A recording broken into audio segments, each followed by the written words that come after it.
Hey everybody, this is Perch. We're gonna blow through this mail here and then talk about it. So let's get right to it. It says because it's a longer mail, but I can read it quickly. That's my superpower. That's what we're gonna do. All right. In your customers versus the industry. That's our mail. It says in your video, a bit discouraged by comics. You mentioned that a healthy industry should take a step back and examine itself in the wake of the Ed Piscor tragedy. Of course, I agree. The thing is, in the context of your YouTube video, a video whose audience is probably predominantly comic readers and not comic writers, artists, editors, retailers by percentage, not arguing the industry professionals can't be a significant part of your viewers, the sentiment struck me as a little awkward. For decades, comic readers, consumers, have been trained to take ownership of the medium, be invested in the industry, and be concerned about the economics of comic books. I'm sure it had its roots in passionate fans, many may be hoping that they could graduate to being artists or writers on the books they love. Stan Lee and other fervent promoters of the medium constantly pushed a familial, we are all important sentiment. And the back issue speculation cycles turned 10-year-olds into seasoned day traders. But there's also been the underlying predatorial angle of that.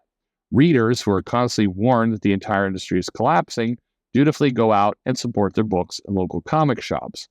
Readers of the X-Men might get a little tight-chested at the launch of a new Jack of Hearts books because its failure could spell doom as DC titles inch higher on the leaderboards. And when the rumor mill starts clanging about a troublemaker creative whose bad behavior could bring controversy to comics' door, just say Donny Cates. That family of customers feels it's their duty to police it.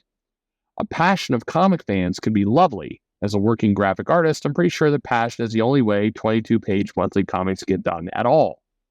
But the fever pitch of comic gossip, the vitriol that is sparking, is alarming and having visible consequences. This is an incredibly intelligent mail. Anyway, we'll keep going. Perhaps part of taking a step back should include comic readers in the industry finding a little more separation. Maybe I don't need a detailed explanation for why a book is late or has a villain artist. It's the bad luck of the draw, and I'm sure it will affect Archie Comics' bottom line. Perhaps this way they'll address the problem going forward instead of just leaking a writer's battles with imposter syndrome to comic book resources. Maybe sales charts and solicitations should be reserved for shop owners. They were intended to be, by the way. Maybe the same news outlets that announces Wolverine is getting a new suit design shouldn't be breathlessly running corporate merger reports. Maybe with a little more compartmentalization of customers eager to get exciting adventure stories and art, and professionals working to get a great product to the market, we can all be a little more at ease with our roles. Thanks for your time. I enjoy your thoughtful commentary, even if that makes me hypocritically invest in the drama of the industry. Well, thank you very much. That is an awesome-ass mail. So a lot of things to say about it. It's not to trivialize the entire thing, but if I could take one point of the email and really kind of nail it down, it's separation is a good thing. It's okay to be a fan. And one of the negatives to this channel and all channels, particularly the ones that go really hard to paint and breathless about problems in the comic industry and the comic industry is dying and everything else. And if you've heard me do videos talking about how much I'm bothered, or at least how ridiculous comic videos are, to talk about the industry is about today. It's dead now. It's about to die. Any day now, it's going to die. I don't like those videos, mainly because they're hyperbolic and they don't make a lot of sense. And the reality is, we're still a fraction of the overall comic industry. All of us are. But the other reason I don't like it is because it identifies that separation of church and state to some extent. We are better off when fans can be fans, when readers can be readers, and we can just enjoy comics or not enjoy comics. And another point I make quite often, and I think people get uncomfortable by it, when every now and then when people link me to videos that are, clipping and doing reaction videos to my videos, the point I'm about to make is one of the top ones that people get pissed off about, and it's this. At the end of the day, just don't buy it. Just don't buy the comics you don't like. Put your money to the comics you do like, and you, as a fan, a customer, will be happier, will be better off. You don't need to know all of these things going on in comics. Sure, it's fun, and we like our behind-the-scenes stuff, and if you're comparing it to pro wrestling, which, this keeps coming up because in comics, comparing things to pro wrestling turns out to be a reasonable thing to do because the two industries are actually quite similar in a lot of ways. But look, the reality is, in pro wrestling, people got very enamored with the idea of knowing the behind the scenes stuff. This coincided with the burst in popularity for what they call the Attitude Era or the NWO era of wrestling, where suddenly you wanted to know the contract status of, say, Bret Hart. But when you knew the contract status of Bret Hart, it took away the surprise and enjoyment of actually watching the show, where Bret Hart would walk onto a WCW stage, and it was shocking at the time. And, it was better to be shocked by those things than to, have it broken by Dave Meltzer or Pro Wrestling Observer or whatever the hell it is, or Wade over at Pro Wrestling Torch or some of these news sites, which, provided a good service we all cared about, but at the same time, simultaneously took a little bit of the enjoyment away from wrestling. And by the way, it's not a knock on those guys. They're just trying to make money and do their thing. But comics and wrestling and many of these things are better when they're surprises. They're better when you can just enjoy being a fan. That was better. And one of the problems we have in comics right now is that we're all up in its shit. We're all discussing the various ins and outs of editorial. And again, I'll say it. I said it earlier, but I'll say it again. I'm being hypocritical here because in this channel, I'm giving people lots of advice on how to run their comic business. And I'm talking about lots of things in comics.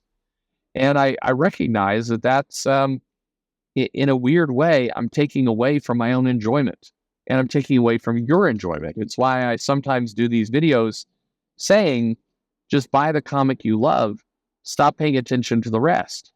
And the rest includes me.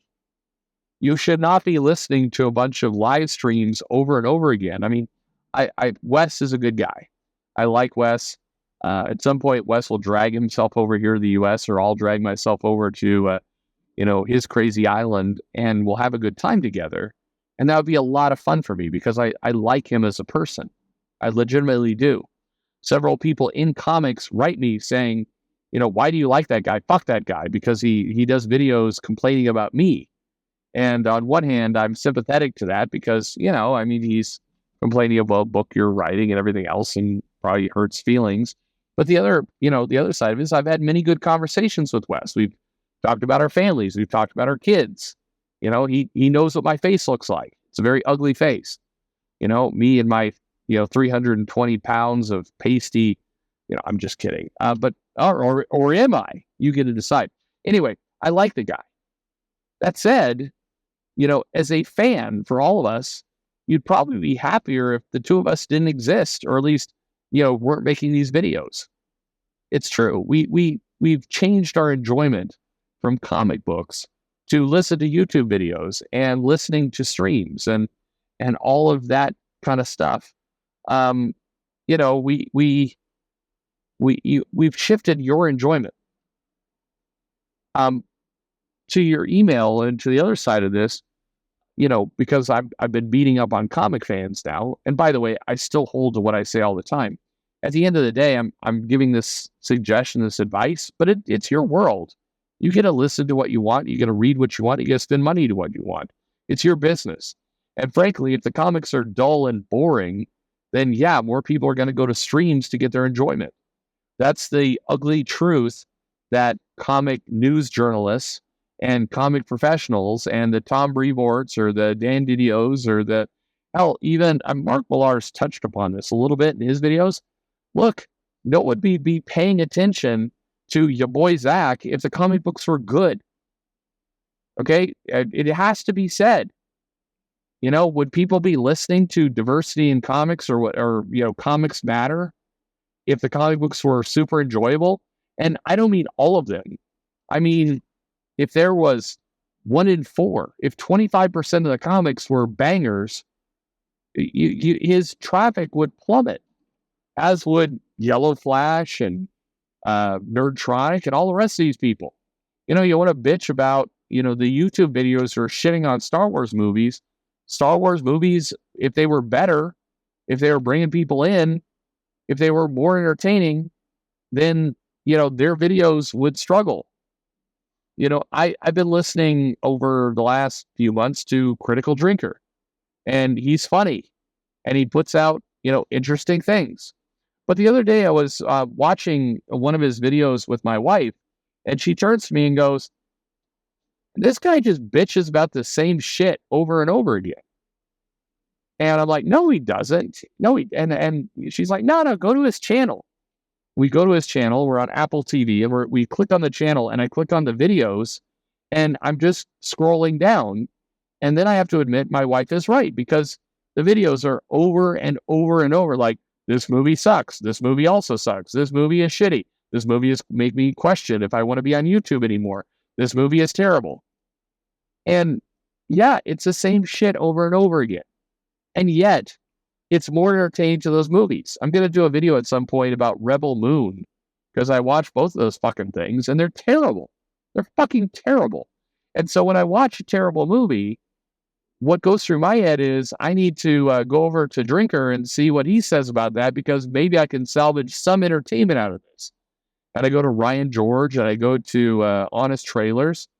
And whenever I watch a really shitty movie, like we went to watch the Ghostbusters 2, Frozen Empire, and my family, by and large, hated it. All of us.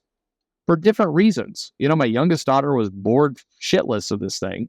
My older daughter was like, this movie doesn't make any sense, because that's her personality. My wife is like, I just miss the old, I see her on her phone during the movie, and she's like, what's Bill Murray up to? When was the last time he did a movie that wasn't shitty? And I'm like, what the fuck is going on? I'm like poking it apart as a nerd. So when we got home, like, I go to those 3 channels, like Drinker and Honest Trailer and these kinds of things, and I'm hoping for some entertainment out of this, that to salvage this movie I watched. And so the message to a lot of comic creators is, stop, make entertaining content, for fuck's sake. And this is the key point. Get off of Twitter. I had this conversation with an editor at Marvel. It's like, why is everybody so, in our shit? Why are they worrying about, what we produce? Why are they talking about how the business works? It's like, because you dumbasses talk about it on Twitter non-fucking stop. Stop doing that. The person who wrote me the mail has got a great point. Separation of church and state would be a good thing. But it's a 50-50 deal. The fans need to stop, investing in all this shit. And the comic creators and the editors need to stop going and airing their dirty laundry out on Twitter for a couple likes. When Mags Basiago, did that dump of her, like, trying to trans Connor Kent, and the fact that DC didn't accept her pitch, and there are a bunch of fuckers there, and these, like, Jesus Christ, kayfabe.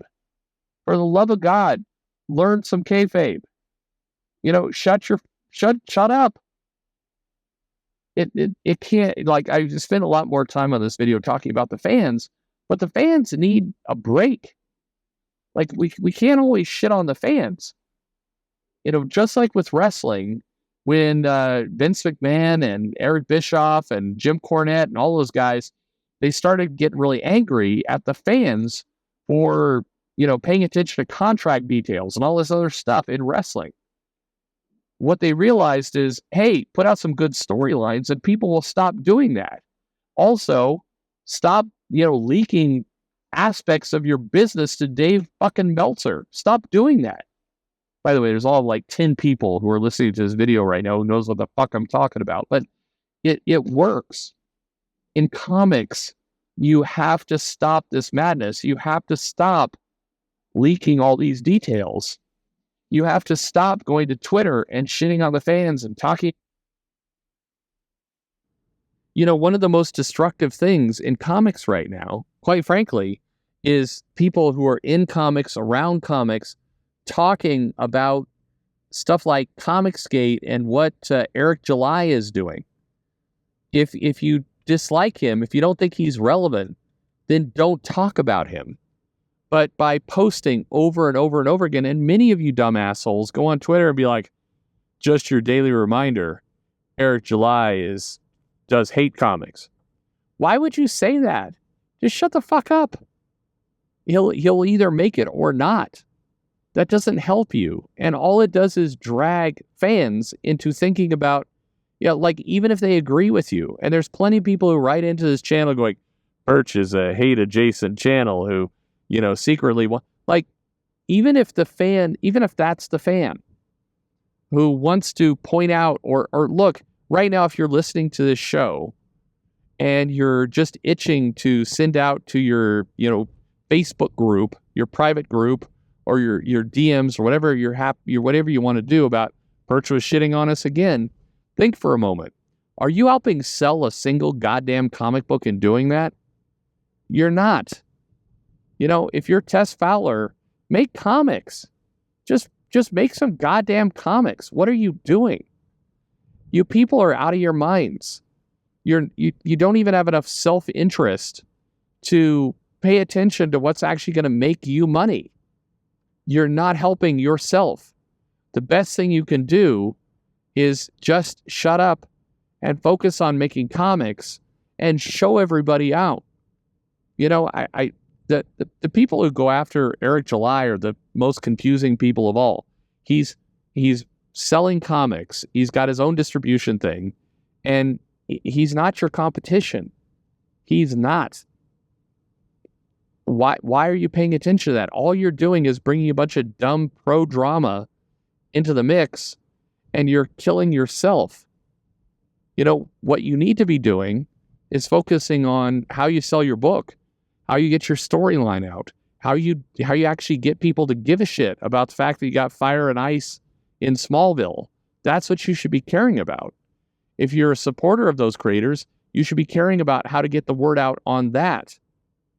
The dumbest thing you can do is go after stuff that draws attention away. So yeah, comic books would be better off if we all kind of stuck to our lane a little bit. But I grant you, it's hard to do that. And when the quality is poor, it's even harder. This is why pro wrestling struggled. After the Attitude Era, they got everybody invested in drama backstage and not drama in the ring. And very quickly you learn that drama backstage only takes you so far before, it can't be monetized. And then what do? I mean, a couple of people survived. Dave Meltzer has, been able to feed himself and do fairly well, reporting on this kind of stuff. But that helps Dave. That doesn't help wrestling. It doesn't help the fans. Anyway. All right. Well, thank you very much for the mail. Very intelligent mail. Very well written. I hope, people got something out of it, because I did. So thank you. Anyway, as for the rest, yeah, we'd be better off if we stuck to our lane. And if that meant the death of this channel, but good comics I got to read, I'd be the happiest guy in the world. Thanks for listening.